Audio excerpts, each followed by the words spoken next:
उत्पत्ति अध्याय 11। सारी पृथ्वी पर एक ही भाषा और एक ही बोली थी। उत्पत्ति 11 का 1। संभवतः इब्रानी भाषा, क्योंकि उत्पत्ति के पहले के विवरण में लोगों के नाम इब्रानी या इब्री भाषा में था और उनके अर्थ भी इब्री होते थे, और इसलिए मूल भाषा संभवतः इब्रानी भाषा ही थी। सारी पृथ्वी पर एक ही भाषा और एक ही बोली थी। उस समय लोग पूर्व की ओर चलते चलते शिनार देश में एक मैदान पाकर उसमें बस गए। तब वे आपस में कहने लगे, आओ हम ईंटें बना बना के भली भांति आग में पकाएं।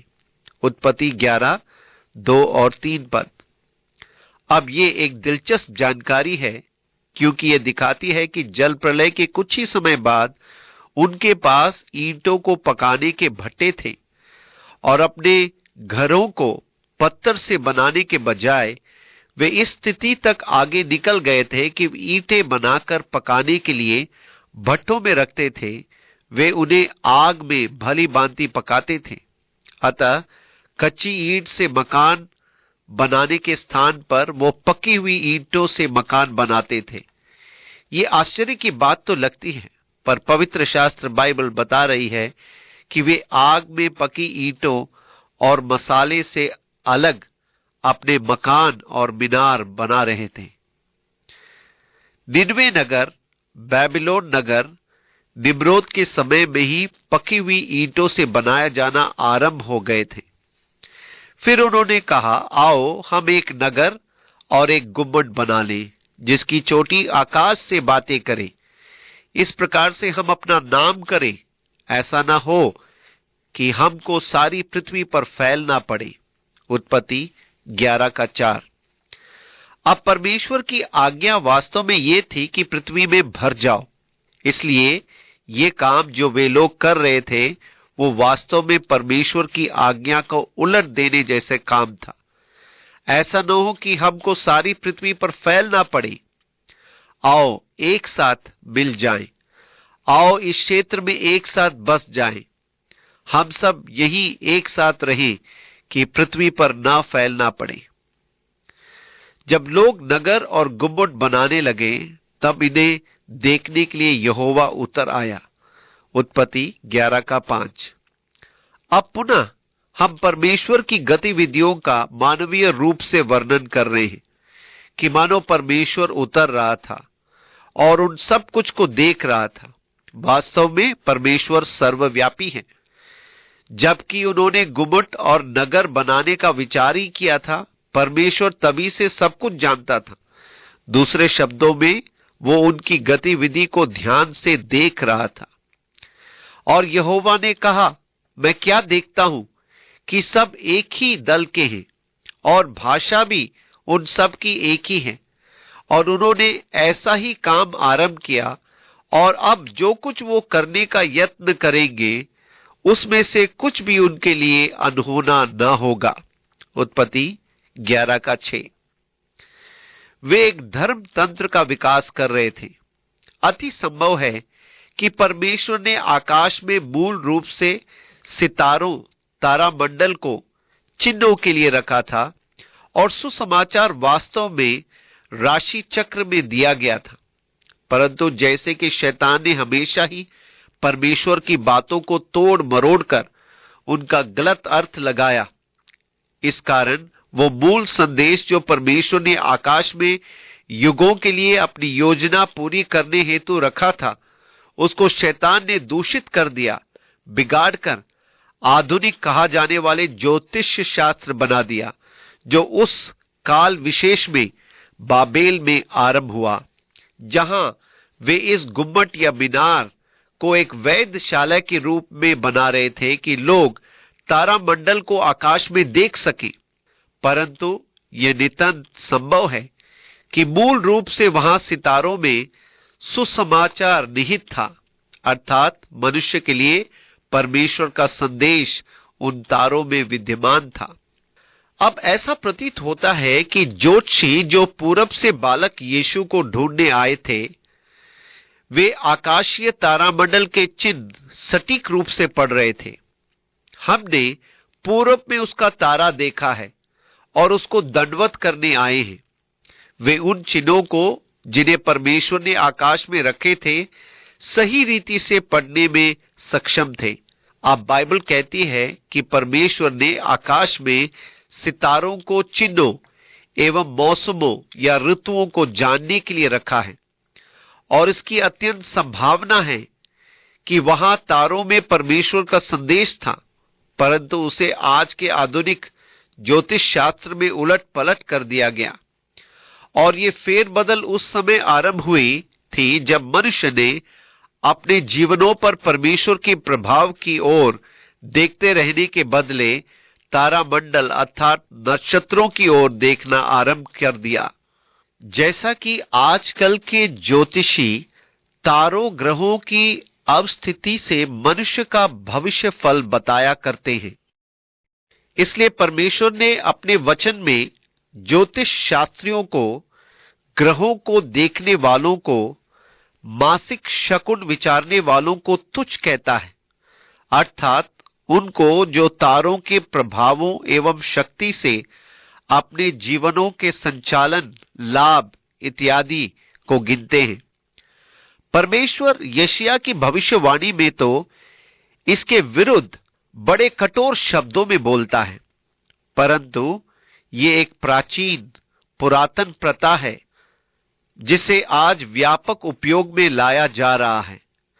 जन्म पत्रियों, जन्म कुंडलियों, नक्षत्रों के प्रभाव, अंकों के प्रभाव, तारों एवं अन्य ग्रहों के प्रभाव और कंप्यूटर आपका भविष्यफल बता देगा आदि।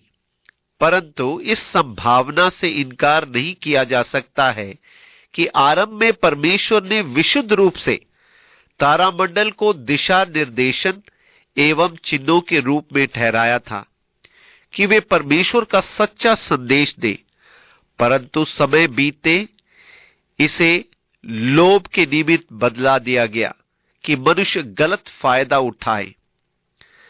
अतः परमेश्वर ने इस गुम्बद के निर्माण किए जाने को देखा। इसलिए आओ हम उतर के उनकी भाषा में गड़बड़ी डालें कि वे एक दूसरे की बोली को ना समझ सके। इस प्रकार यहोवा ने उनको वहां से सारी पृथ्वी के ऊपर फैला दिया और उन्होंने उस नगर का बनाना छोड़ दिया। इस कारण उस नगर का नाम बेबीलोन, इब्रानी बालेल अर्थात गड़बड़ पड़ा। उत्पत्ति 11:7-9 पद। यहां पद में बेबीलोन शब्द आया है। अंग्रेजी में बाबेल तथा इब्रानी में बालेल, अर्थ एक ही है, गड़बड़। ये बारबेरियन अर्थात बर्बर शब्द के समान है जो यूनानी में है, जिसका शाब्दिक अर्थ है बर्बर। जो यूनानी नहीं बोल पाता था उसे बर्बर या असभ्य समझा जाता था। अब बर्बर शब्द की ध्वनि ही ये बताती है कि कुछ गड़बड़, घोटाला, हिंसक, क्रूर, गवारू, कर्कश बात हो रही है। इसलिए वे जो यूनानी नहीं बोल पाते थे उन्हें गवारू, असभ्य, बर्बर समझा जाता था। इसका मतलब केवल ये है कि वे जो सभ्य भाषा यूनानी के बदले कोई और भाषा बोलते थे बर्बर समझे जाते थे। और इसी से हमें अंग्रेजी का बारबेरियन मिला। परंतु सीधे अर्थ में कहें तो असभ्य या गड़बड़ शब्द के लिए बाबेल या बालेल शब्दों का या फिर बेबीलोन, बाबुल शब्द निकल कर आए हैं। ये एक ध्वनि की नकल उतारना है जो समझी न गई हो। बाबेल एक रूप में बर्बर के समतुल्य है, जिसे गड़बड़ी का समान रूप कहा जाता है, जिसे समझा ना जा सके।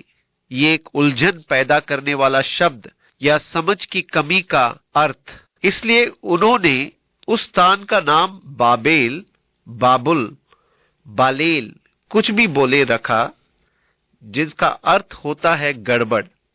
क्योंकि सारी पृथ्वी की भाषा में जो गड़बड़ी है सो यहोवा ने वही डाली, और वहीं से यहोवा ने मनुष्यों को सारी पृथ्वी के ऊपर फैला दिया। उत्पत्ति 11:9। इस समय तक लोगों की एक ही भाषा थी, वे सब एक भाषा या बोली में बातें करते थे। पर अब परमेश्वर ने एक आश्चर्य कर्म किया, उसने उनकी भाषा या बोली अनेक तरह की भाषाओं या बोलियों में बदल दी। कहने का तात्पर्य है कि अनेक भाषाओं का विकास हुआ। अब भाषाओं के बारे में दिलचस्प बात यह है कि बहुत बार हम अपनी हिंदी भाषा के बारे में सोचते हैं, क्योंकि हम इसी को बोलते हुए बड़े हुए। ये बातचीत एवं विचारों के आदान प्रदान के लिए एक सुंदर भाषा है। इसका उद्गम पुरानी यूनानी के निकट की संस्कृत भाषा से हुआ और इसमें महाकाव्य और वृहत ग्रंथ लिखे गए। इसलिए हम सोचते हैं कि वे जो पुराने जमाने के थे, आदिम भाषा बोलते थे, वे पाषाण युग की सभ्यता की पुरातन बोली बोलते थे। वे असभ्य थे, उनकी भाषा असभ्य किस्म की थी, जबकि हम सुसंस्कृत है, क्योंकि हमारे पास हिंदी भाषा परिष्कृत रूप में है, परंतु उनकी भाषा अपरिष्कृत थी। ऐसा ही यूनानी, अंग्रेजी, लतीनी, अरबी इत्यादि भिन्न भिन्न संस्कृतियां एवं सभ्यता वाले लोग भी अपनी अपनी भाषा को उत्तम एवं सभ्य समझते हैं।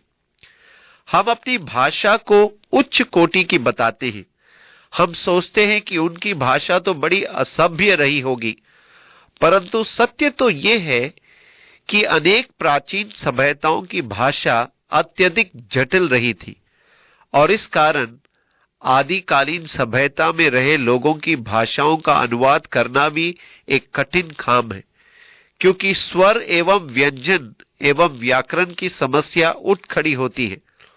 पर भाषा वैज्ञानिकों ने प्राचीन शिलालेखों को पढ़ने के कई तरीके ढूंढ निकाले थे, तभी तो हमारे पास पाषाण युग की सभ्यता एवं संस्कृति की जानकारियां हैं। पर इन भाषाओं के अनुवाद उतने सरल नहीं थे।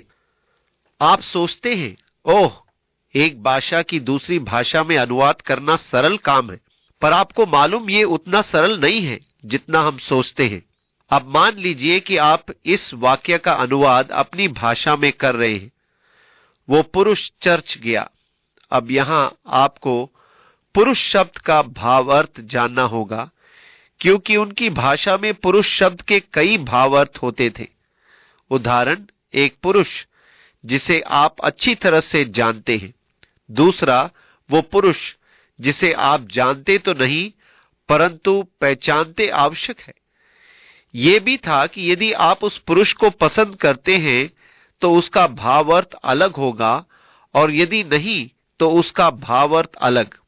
इसी प्रकार सम्मानित पुरुष या एक साधारण पुरुष आदि, इस प्रकार उनकी भाषा में पुरुष के लिए कम से कम 20 शब्द होते थे। इस प्रकार अतः आपको उस व्यक्ति विशेष के बारे में पूरी पूरी जानकारी प्राप्त करनी होगी कि आपको सही शब्द का प्रयोग करने में आसानी हो। अब क्रिया शब्द गया को ले लीजिए।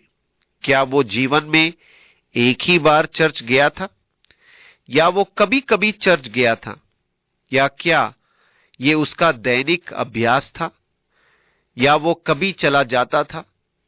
इस प्रकार क्रिया शब्दों में भी अनेक भाव थे, और अंत में आप हार कर हाथ उठा देते हैं कि यह बड़ा कठिन काम है। मेरा एक मित्र है जो पनामा क्षेत्र की कोको भाषा में मरकुस रचित सुसमाचार का अनुवाद कर रहा था।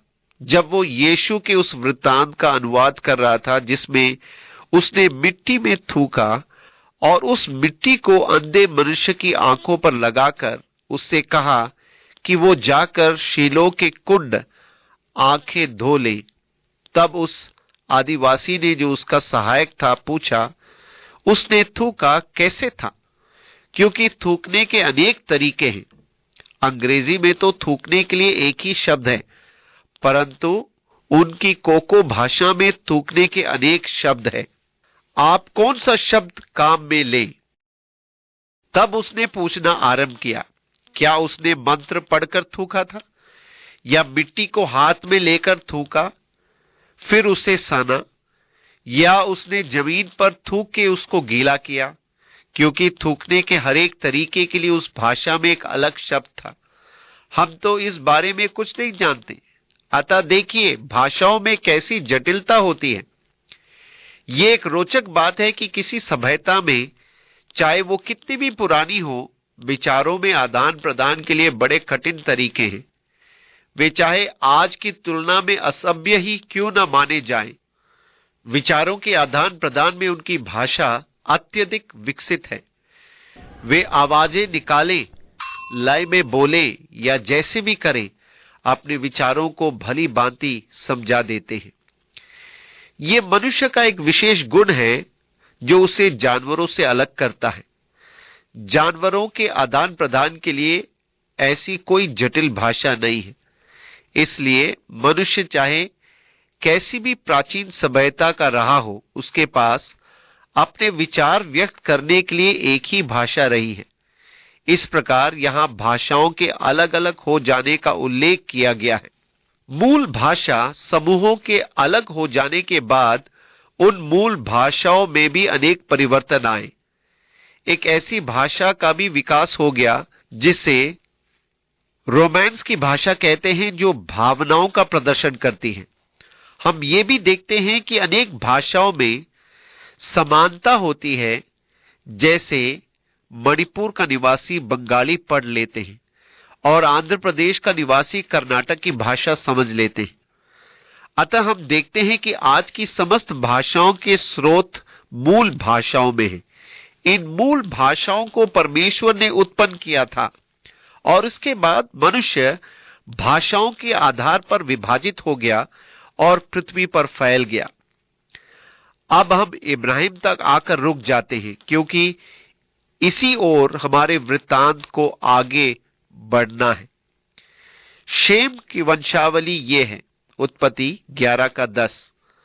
अब यहां पुनः शेम की पीढ़ियों को दोहराया है, परंतु निश्चित रूप से वो इब्राहिम की बढ़ रही है। जल प्रलय के 2 वर्ष पश्चात जब शेम 100 वर्ष का हुआ, तब उसने अर्पशद को जन्म दिया और अर्पशद के जन्म के पश्चात शेम 500 वर्ष जीवित रहा और उसके और भी बेटे बेटियां उत्पन्न हुई। उत्पत्ति 11 10 से 11। इस प्रकार वो लगभग 600 वर्षों तक जीवित रहा। जब अर्पशद 35 वर्ष का हुआ, तब उसने शेलाह को जन्म दिया। उत्पत्ति 11 का 12। और हम पाते हैं कि उसने एरेब को जन्म दिया और इस प्रकार हम नीचे की ओर अर्थात इब्राहिम की ओर जा रहे हैं। इसलिए आइए पद 26 को देखें। जब तक तेरा 70 वर्ष का हुआ, तब तक उसके द्वारा इब्राहिम और नाहोर और धारान उत्पन्न हुए। उत्पत्ति 11 का 26। अब चाहे हो या ना हो, क्रम यही है जिनमें उनके जन्म हुए थे। इससे अधिक हम नहीं जानते। जब इब्राहिम का जन्म हुआ, तब तेरा कितने वर्ष का था? हो सकता है कि वो उसका तीसरा पुत्र था। ये जानने के लिए हमारे पास कोई तरीका नहीं। जब वो 70 वर्ष का था, तब उसके ये 3 पुत्र हो चुके थे, इब्राम, नाहोर और हारान। इनके जन्म के बाद भी वो बहुत वर्षों तक जीवित रहा था।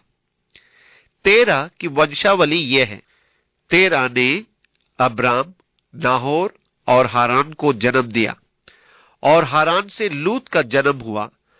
हारान अपने पिता के सामने ही कसदियों के ऊर नामक नगर में, जो उसकी जन्म भूमि थी, मर गया। अब्राम और नाहोर ने स्त्रियां ब्याह ली। उत्पत्ति 11 27 से 29। इस प्रकार उनके भाई हारान ने विवाह किया और उसका एक पुत्र लूत उत्पन्न हुआ, परंतु हारान जल्दी मर गया। सच तो यह है कि मृत्यु से पूर्व उसके कई पुत्रियां भी हुई थी और अब्राम और नाहोर दोनों ने विवाह किया। अब्राम की पत्नी का नाम सारै और नाहोर की पत्नी का नाम मिल्का था। ये उस हारान की बेटी थी। उत्पत्ति 11 का 29। इस प्रकार उसने अपनी भतीजी से विवाह किया जो मिल्का और यिस्का दोनों का पिता था। साराई तो बांझ थी, उसके संतान न हुई। तेरा अपने पुत्र अब्राम और अपने पोते लूत जो हारान का पुत्र था और अपनी बहू साराई जो उसके पुत्र अब्राम की पत्नी थी। उत्पत्ति 11 29 से 31। इस प्रकार हारान के मर जाने पर उसके पुत्र लूत को इब्राहिम ने एक प्रकार से गोद ले लिया था, क्योंकि इब्राहिम की अपनी कोई संतान नहीं थी। अर्थात इब्राहिम ने लूत को अपना धातक पुत्र बना लिया और उसे अपने साथ ही यात्रा पर ले गया। इन सबों को लेकर कसदियों के ऊर नगर से निकल। उत्पत्ति 11 का 31। अब ये कसदियों का ऊर नगर था इस क्षेत्र में जहां झूठे धर्म तंत्र जैसे सर्वेश्वरवाद और बहुदेववाद और इसी प्रकार के निकायों का विकास होना आरंभ हो गया था और भ्रष्ट धर्म तंत्र विकसित होने लगे थे। इसलिए वे कसदियों के ऊर से निकल पड़े। कनान देश जाने को चला, पर हारान नामक देश में पहुंचकर वो ही रहने लगा। उत्पत्ति 11 का 31। अब ये सच्चाई कि वे ऊर नगर से कनान जाने को निकले इस बात का संकेत देती है कि आरंभ में ये इब्राहिम का पिता ने परमेश्वर की बुलाहट को सुना था कि इस क्षेत्र को छोड़ दे जो कि धार्मिक रूप से प्रदूषित हो चुका था और एकदम नए क्षेत्र में जाएं। परंतु जब वे हारान में पहुंचे तो तेरा वही बस गया।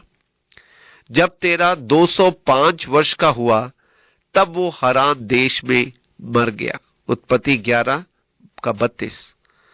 आप ध्यान दें तो ये पद नए नियम के उस वृत्तांत से मेल नहीं खाता है जिसमें स्तिफानुस महासभा के सामने अपने भाषण में बता रहा है कि जब परमेश्वर ने इब्राहिम को बुलाया तो वो कसदियों के देश से निकलकर हारान में जा बसा। प्रेरितों के काम का अध्ययन। जबकि परमेश्वर ने उससे कहा था कि वो अपने देश से निकलकर इस्राएल को जाएं, फिर यहां उत्पत्ति में कहा गया है कि जब तेरा मर गया तब इब्राहिम कनान को गया। अब जब आप इन सब लोगों की आयु की तुलना करते हैं तो ज्ञान होता है कि तेरा 205 वर्ष जीवित रहा, परंतु इब्राहिम अपने देश को छोड़ चुका था। जब इब्राहिम का जन्म हुआ था तब तेरा 70 वर्ष का था और जब इब्राहिम ने अपना देश छोड़ा तब वो 75 वर्ष का था। 75 और 70 मिलाकर 145 वर्ष होते हैं और तब भी वो 205 वर्ष जीवित रहा। इस प्रकार यहां अंक गणित के हिसाब में असंगति है। इसका हल या उत्तर क्या होना चाहिए? दो संभावित सुझाव हैं। एक हो सकता है कि इब्राहिम पहलौठा न जन्मा हो, उन सब के नाम सूची में क्रम से न दिए जाकर पुत्रों की वरीयता के क्रम में दिए गए हों और वास्तव में इब्राहिम का जन्म उनके बहुत वर्षों बाद हुआ हो। दूसरे शब्दों में 70 वर्ष और हो सकता है कि जब वो 70 वर्ष का था तब हारान का जन्म हुआ और इब्राहिम के जन्म के समय ये उसकी आयु नहीं बताता है। ये एक संभावना है। इस प्रकार इब्राहिम बाद में जन्मा बच्चा हो और इस प्रकार निश्चय ही जब वो 75 वर्ष का था तब उसका पिता 205 वर्ष का था। ये एक अति निकट संभावना है।